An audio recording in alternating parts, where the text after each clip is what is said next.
యోహాను రాసిన మొదటి పత్రిక 3వ అధ్యాయము 8వ వచనం. అపవాది మొదటి నుండి పాపము చేయుచున్నాడు గనుక పాపము చేయువాడు అపవాది సంబంధి.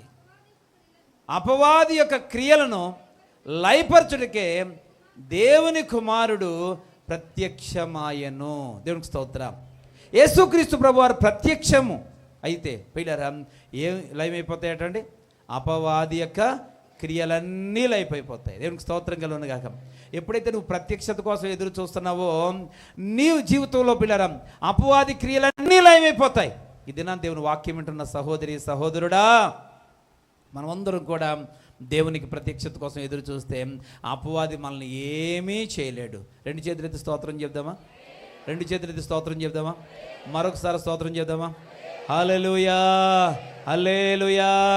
ప్రియ దేవుని బిడ్డలారా, ఈరోజు అపవాది క్రియలు లయమైపోతే ఇక మనకు ఆటంకమే ఉండదండి. అన్నిట్లో అడ్డు తగిలేవాడు ఎవడో. నేను చేద్దాం అనుకున్నాను అండి, సరిగ్గా ఆ టైంకే సైతాన్ గడ సోదరండి ఇంట్లో గొడవ అయిపోయిందండి.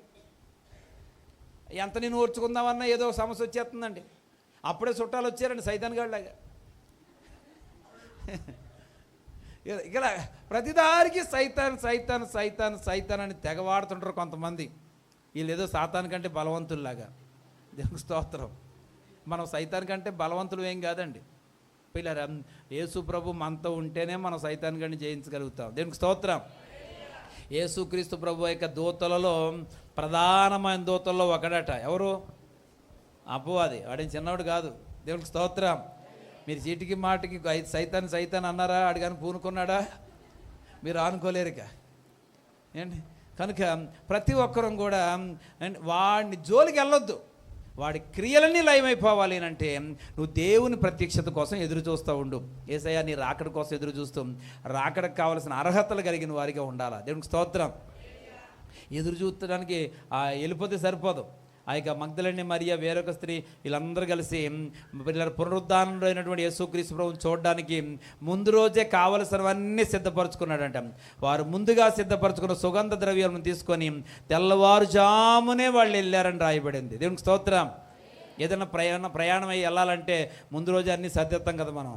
అలాగా పరలోక రాజ్యానికి వెళ్ళాలంటే మనం కూడా ఏం చేయాలా? చెప్పాలా? అన్నీ సర్దుకొని ఉండాలా. ఏటయ్యి?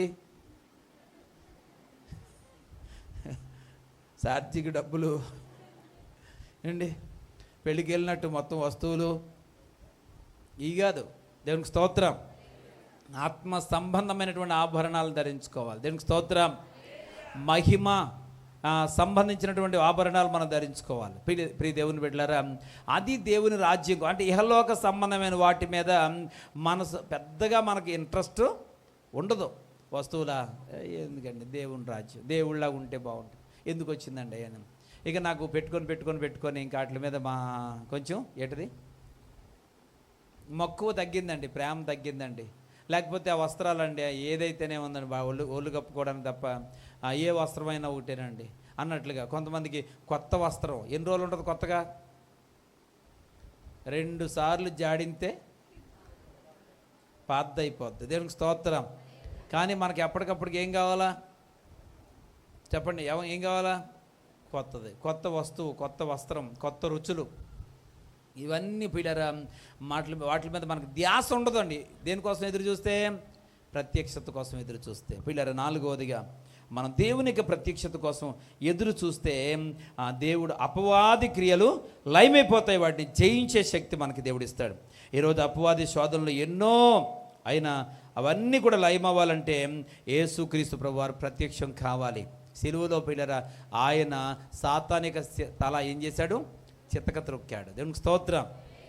కనుక దేవుని బిడ్డలమైన మనందరం 2వసారి ఆయన ప్రత్యక్షమైతే ఈ అపవాది గారిని తీసుకెళ్ళి నరకంలో పడేస్తాడు దేవుడు. దేవునికి స్తోత్రం. 2వసారి ఆయన ప్రత్యక్షమైతే వీడిని తీసుకెళ్ళి ఏం చేస్తాడు? మొదటిసారి ప్రత్యక్షమై సిలువలో వాడిని తలకాయ చితక తొక్కాడు. తల సిదిగిపోయిందాడు, తోకాడెత్తాడు అంతే. దేవునికి స్తోత్రం. ఆవిడ తోకతోటే ఇంత పని చేస్తున్నాడంటే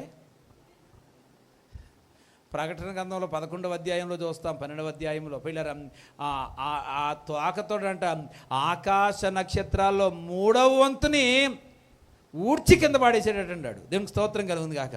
దేంతో? ఆ ఘట సర్పము అని రాయబడుతుంది కదా అక్కడ. ఆ ఘట సర్పము దాని తోక ఆకాశ నక్షత్రాలు 3వ భాగమును ఇడ్చి వాటిని భూమి మీద పడవేసెను అనే మాట చూస్తున్నాం. దేవునికి స్తోత్రం. అంటే ఆ తోకతో ఇంకా ఎంత పని చేస్తాడో చూడండి. తలకాయ యేసుప్రభు చితక్కొట్టినా కానీ తోక ప్రభావం మాత్రం ఇంకా ఉంది. దేవునికి స్తోత్రం. నువ్వు తోకను చూసి తలకాయ అనుకుంటున్నావు, నీకేం తెలుస్తలేదు.